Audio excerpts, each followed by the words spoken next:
Hello there YouTube, and welcome back to another review here. As well, we need to catch up with series 12 as it's now over.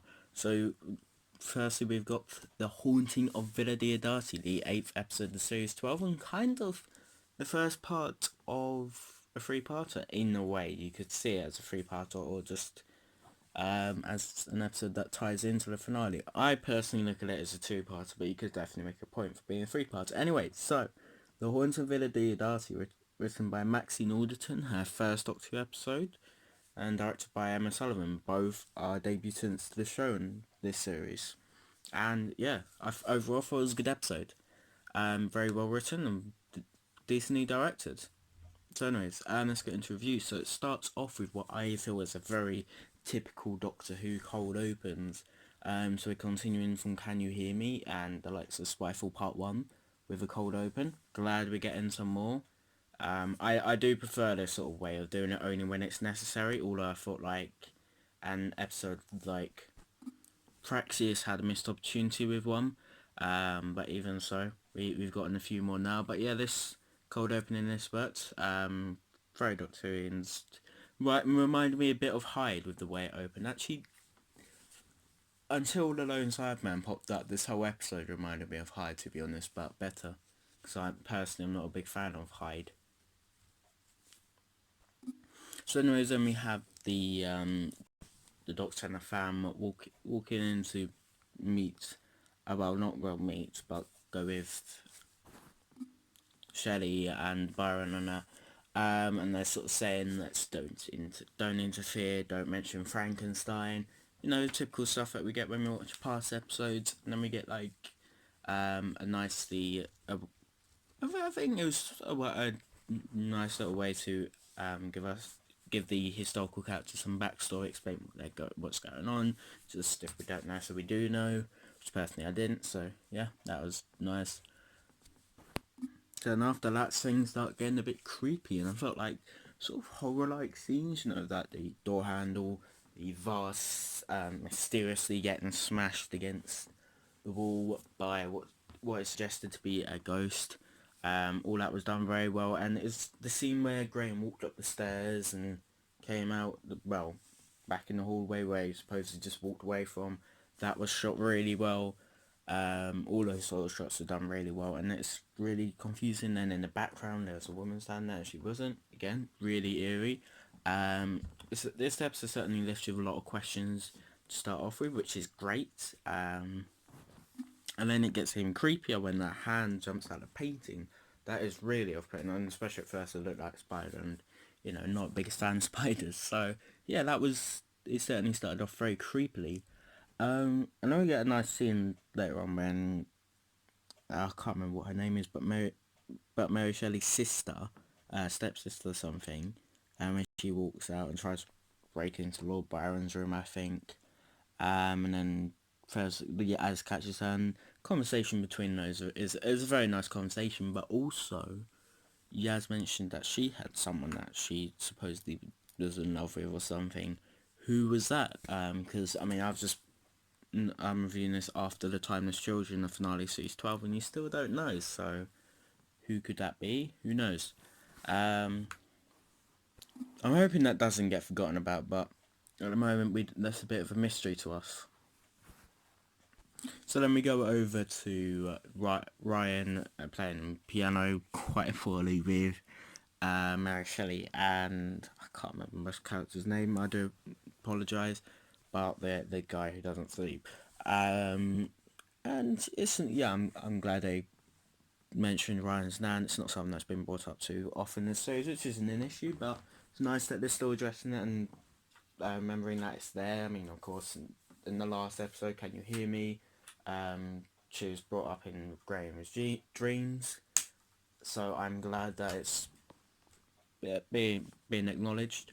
We have a bit of an odd scene with the guy who doesn't sleep. I'm going to find his name now. Polidori, Dr. John Polidori, there we go. So yeah, we have a bit of an odd scene with him and Polidori where he sort of challenges Ryan into a duel. Yeah, it's comedic, so works. But then as he goes to open the door, the skeleton hand comes crawling in very eerily, and then jumps on Ryan, and then have to get it off. I think Doctor ends up getting it off, and the brilliant character Fletcher has a heck of a hit which disintegrates it for some reason. I'm going to assume that's just because it's very old. So we then go to see Lord Byron's collection of skeleton bones and historical artifacts and stuff, which, you know, is true. It's true facts, but it's still odd. But sure. Then we find out that there's two hands missing, so there's another hand on the loose. You know, which brings up the tension straight again. Very nicely done. So then they all go searching for the hand, and then the house really starts becoming a labyrinth, a maze which they're all stuck in, as none of them can leave where they are. So Yaz, Ryan, and Mary get stuck on the stairs. The Doctor, Byron, and someone gets stuck in Lord Byron's room, and Graham gets stuck with Polidori while he's sleeping, and the and Fletcher's gone missing somewhere. I don't know where he was doing all of this. So then as Ryan, Yaz and Mary look on, there's some sort of figure, but it's a fading figure, as they see, that just sort of disappears, very ghost-like. Have comedic scene with Ryan where he starts freaking out when it touches his elbow, and then that was actually Yaz. Yeah. And then a baby starts crying, and that baby turns out to be Mary's. And because she's stuck in this on the stairs with whatever the hell is going on, she can't get to it. Which actually is, that's terrible. That's terrible to think of. That's like, yeah, it's really horrible to think of you being in that position. And then I can't remember her name, but whoever's taking care of the baby Elise. That's it. Elise goes to walks in, windows flying open. As she goes to close them, she sees this ghostly figure standing over the lake, like what was in Percy Bysshe Shelley's vision, which, well, we all know what that turned out to be. But yeah, that looks really cool, and she yeah. So we then go to Graham, and he sees those ghost things again as they bring him some salad, I think it was, which Graham loves because he's Graham, of course. And then Polidori starts to sleepwalk again, and, well, not for the first time on screen. Goes sleepwalking, and then he walked through a wall. Yes, this was, at the time, this was all very confusing and hurting my brain. But and then he goes into the room where the Doctor, Lord Byron, and Mary's sister are, and the Doctor begins to work out it's all just a perception filter. What they're seeing isn't real, and if they block their minds, then they can really escape the house. Well, supposedly, and then that works. And I think that explanation is good. It's a good concept. I like it. I buy it. So yeah, I was satisfied with that being the cause of everything being mixed up. Although, and then when the Doctor tries to get out of the house, though, she can't, as there's some sort of barrier, I presume, in the way. I'm not entirely sure why, but yeah, it is what it is. And now we get to one of the most epic scenes of the episode, in my opinion, where we build up to the reveal of what that thing in the lake is. So they're all discussing about the house, and then they sort of realise that it was the summer that there was no sun or something, or the weather was a bit haywire. And Doctor sort of works out that what if it wasn't just a volcanic ash? What if something was coming here that shouldn't be here, which made it weather go haywire? And then Mary Shelley spots this ghostly figure upon the river, and sort of says, "Could it be that?" And then the Doctor realises that could be a good shout, and then we just see this large figure transporting in a house but struggling to at the same time. Doctor turns around and it tries to get in there again but fails, and then eventually gets in there, and it turns out to be the lone Cyberman.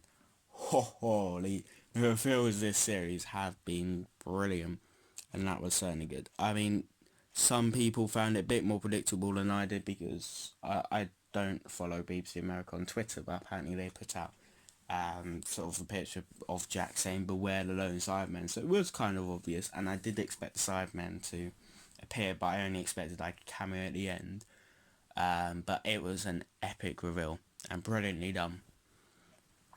And so it's sort of the lone Cyberman comes charging in asking if they're the Guardian. They shut it out. Then Yaz reminding the Doctor what Jack said, and she's like, yes, she knows. It's this all state of panic, and there's some, and yeah, the lone Cyberman design is brilliant. I think it's fantastic. Yeah, and then the Cyberman's also for the Guardian, and so the Doctor goes out to try and face the Cyberman, trying to find out what it's here for, what it wants. Also says that she doesn't want to lose any more people to the Cyberman, which is, I'm really glad Maxine Alderton wrote that scene. Well, presumably Maxine Alderton, because it's recognising what happened to Bill and Adric and stuff. Cause yeah, it's just nice acknowledging what the Cybermen have done to her before. So when he's going off to the Cyberman goes, walks around after hearing Fletcher's voice, and goes and finds him and just kills him. And we promised to proof the Cyberman, and the lone Cyberman is certainly that, as it goes, and that he is the baby start crying, and a shot of the Cyberman when it slowly walks over to where that noise is coming from is really eerie and really unsettling, and that's brilliant. Like, there are some brilliant shots of the Cyberman in this episode. So it walks up to this woman, just snaps her neck, and then just picks up the baby and sort of says, you will become one of us, you'll become like us. Yeah. Yeah, that was a really unsettling scene, and yeah, certainly, yeah, the Cyberman in this episode was brilliant. It's probably up there with one of the best Cybermen episode, like, just not the episode in general, like like what we got from the Cybermen, probably one of the best Cybermen written episodes we've had, to be honest. I felt the Cybermen was brilliant. They're relentless, ruthless, and scary, the lone Cyberman was. And something that I've got to say is, this would only work in this case, like, if it started becoming a thing, it would start bugging me, but seeing the next two episodes, it didn't. But the lone Cyberman not having an emotional inhibitor, for me, worked really well. And it just makes you think, what sort of person was Astrid before, if he's become a Cyberman and still has emotions, but is still doing all of this. Like, yeah. And I'm glad we didn't actually go into any details on it, because I think it works much better like that. Just made him that more imposing and more threatening, and added that extra depth to his character. So I don't think it would happen again, but for his case, it did. But something that I've got to say is, why is he called the Lone Cyberman? Because we've never really gone into what made him the Lone Cyberman. We know he's a cyber leader from Ascension of the Cyberman, but I never really got why he was a Cyberman. Just something that's confused me. Like, why was he called that? So in the first confrontation scene between the Doctor and the Cyberman was brilliant. That was really good. I felt the Doctor was really good in that scene. Actually, the Doctor in this episode was brilliant. This is definitely one of Jodie's best performances as the Doctor. And it's down to that, to be honest. I just thought she was brilliant in this. It was just, and Ashad as well was brilliant in this scene. Everything, this episode is a brilliant episode, so a lot of it is just really good. Yeah. The companions in this, they didn't, when you think about it, they didn't really have much to do, but they didn't feel like useless like they did before. Like, they were connecting with the side characters, like the historical figures. They felt like they had relevance to be there. They weren't just following behind the Doctor. So the companions are fine in this. Side characters were pretty good in this as well. It had a bit of depth to their characters, like Orphan 55. That shall certainly go down as the worst episode of the series. So then companions go off looking for, well, group of characters go off looking for Percy by Shelley, she's as he's somewhere in cellar or something, I don't really know. But it's somewhere, and so they go and find him, and he reveals that he's the guardian, and then the lone Simon says that he's the one that he's looking for. He holds whatever this Siberium is.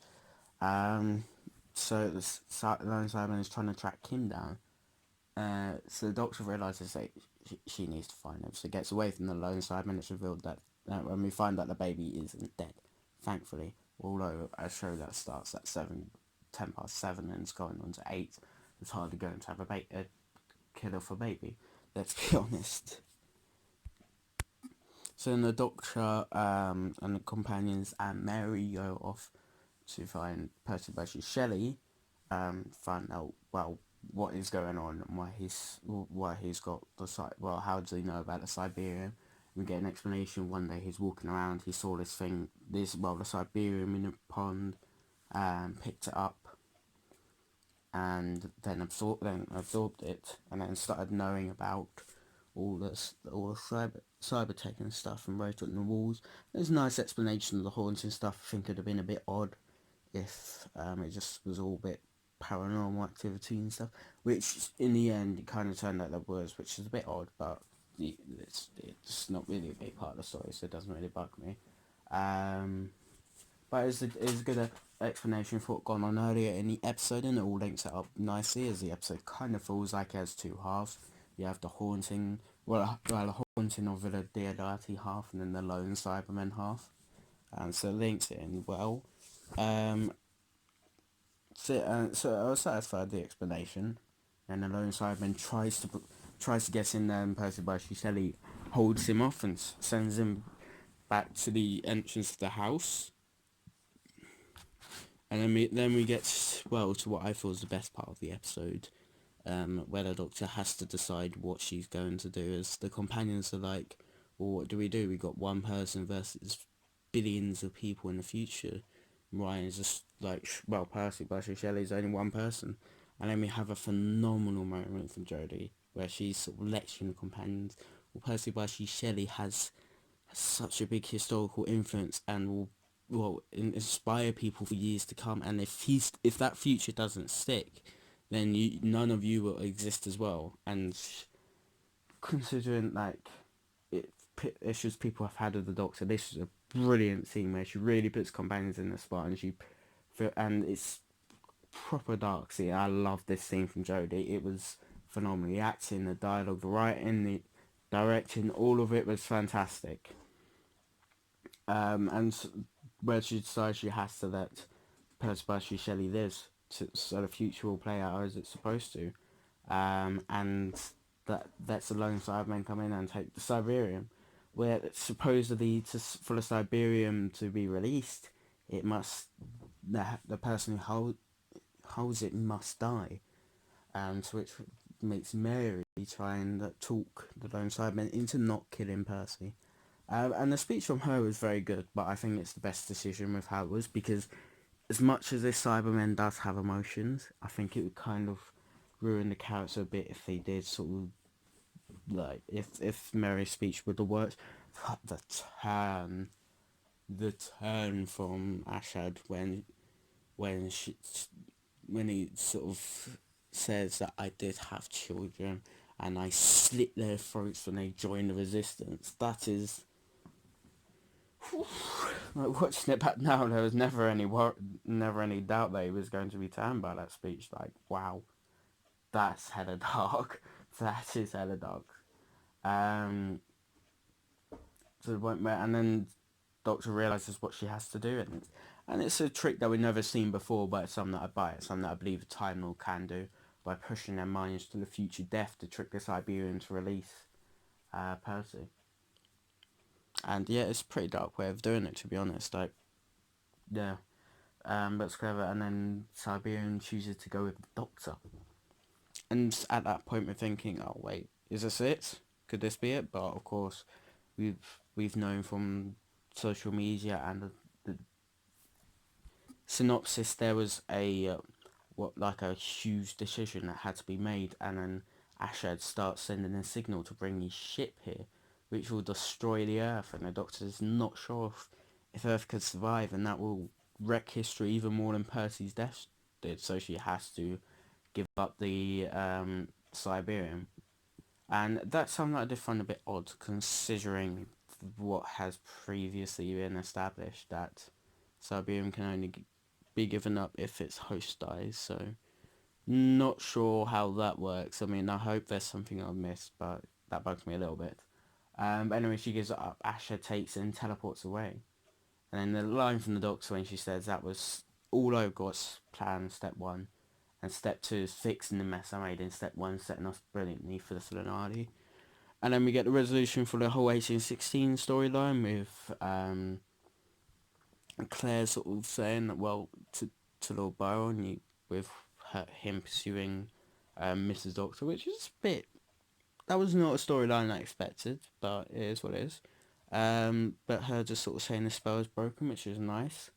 Not tying up her character arc throughout the episode. And then we go over to the companions walking TARDIS, and that's when we have that odd moment where sort of maybe ghosts are real. And it's sort of quite an ominous moment, and at the time may have thought that Graham was going to have a death. He could still have a death. He could still die in the special, but we'll have to wait and see. But anyway, so they walk into the TARDIS, and then Doctor gives a good speech. Cybermen and humans don't mix, but companions like, no, we're sticking by his side. And that was a good scene, and the episode ends off with a brilliant speech from Lord Byron, which definitely sounds like it's talking about the Doctor. Yeah, so overall it was a very good episode. The Haunting of Villa Diodati, definitely the best episode that was just written by the guest writers. Although it Orphan 55 had no chance, and Nick Tesla's Night of Terror was a solid episode, but this was a fantastic episode, one of the best in the series. So yeah, overall, it's a really good episode. The Lone Sidemen was fantastically written. The guest characters are great. Doctor was phenomenal. Companions were good. Everything about this episode was good. So overall, I'm going to rate it a 9 out of 10. So thank you for watching my review. Hope you do enjoy it. There will be a review of Ascension of the Cybermen coming tomorrow, and then The Timeless Children the day after. And then once I review all of Series 12, and a episode ranking for Series 12 will be coming out. So yeah, so please do subscribe if you want to see more content. Comment what your opinion on this episode was. Until then, I shall see you later.